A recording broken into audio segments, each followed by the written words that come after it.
displays an array of cars driving on streets near my location. I click the buttons needed to secure a ride and stand on the edge of the sidewalk, waiting for the app to match me with someone. A door opens, hitting the side of a building down the street, and I jump as the noise echoes over the sidewalk. "Don't pull shit with me, Richie," a deep man's voice filters out, full of annoyance. I step back into the shadows and try not to draw attention to myself, crossing my fingers the Uber gets here fast. The two men walk down the sidewalk right at me, too involved in their conversation to notice where I stand. "I want my cut," the guy on the left, Richie, says.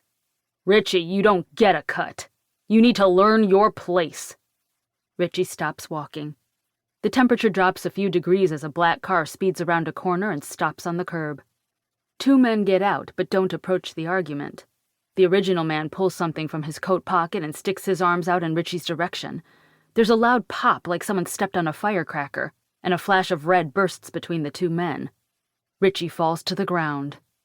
A scream draws attention from the three men still standing on the sidewalk. "Fuck!" someone yells. "What the fuck was that?" another of the men yells. His head whips in my direction as I place a hand over my mouth to silence any other screams. They saw me now, so I can't run. "Take care of her." He nods his head to the man standing by the driver's seat. I search out an escape in either direction, but there's none to be found. There's nowhere to run as I flatten my back against the wall. I'm a sitting duck. So I sit, on the other side of the wall away from their view, but not hidden. The man approaches, shrouded in darkness, and I close my eyes, waiting for the inevitable. I've seen enough movies, and this doesn't end in my favor. A sense of peace and calm take over my brain, and for a few seconds, my panic even subsides. All this for a green dragon. "Amanda?" A man's voice I recognize immediately asks. I look up, my eyes widening. Someone I consider a friend stands at the edge of my feet, a gun held at his side but not pointed in my direction. "Fucking shit," he says, and I tense. Like I didn't have enough problems. He rubs his forehead, lines forming in the space. When he opens his eyes, they're dead set on mine. "Get down and stay quiet, okay?" he whispers. I nod, covering my mouth tightly. A tear leaks out of the corner of my eye, falling to the pavement. He raises the gun, the barrel at my level but pointed to the left. A shot rings out, the smell of smoke sizzling in the air. I squeeze my body as tightly as possible to the brick building as my ears throb and ring. He leans down, burying his face next to mine. "You can't tell anyone you saw me here. Promise me, Amanda." "I promise," I say, nodding my head in my corner. I'd agree to anything. He turns and walks around the corner of the site. I peek around the side and watch as the other man who got out of the car punches the guy who shot Richie in the face, forcing him to step back. "You're done.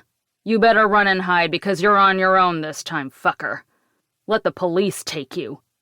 He spits on the sidewalk and gets in the passenger side of the vehicle, slamming his door. Then, as fast as the car pulled up, it shoots away from the curb and speeds off into the distance. 1. "Are you sure there's nothing we can do for you?" Aspen pats my arm reassuringly, but her looks of pity and concern are more worrisome. Nothing good ever happens when Aspen is concerned about you. Aspen is a wonderful person, but if she gets too involved in something, she has a way of, well, pushing herself into everyone else's business. Sure, she means well. I know she means well. I just don't want the unneeded attention. Her brother Ben is bad enough. So I lie. "Promise, Aspen, I'm fine. Your brother is taking care of everything." The second part isn't a lie. Ben, a detective with the San Francisco Police Department, heard my name over the radio. Next thing I knew, he'd taken over complete control of the crime scene and promised me his personal effort in hunting down whoever is responsible. The problem is, I didn't see anything. I can tell him the guy who was shot hasn't woken up yet. At least he lived. I'm trying to focus on the positives. It keeps me from going insane. We're all so worried. Aspen, really. Ben's taking care of everything. I'm lying low.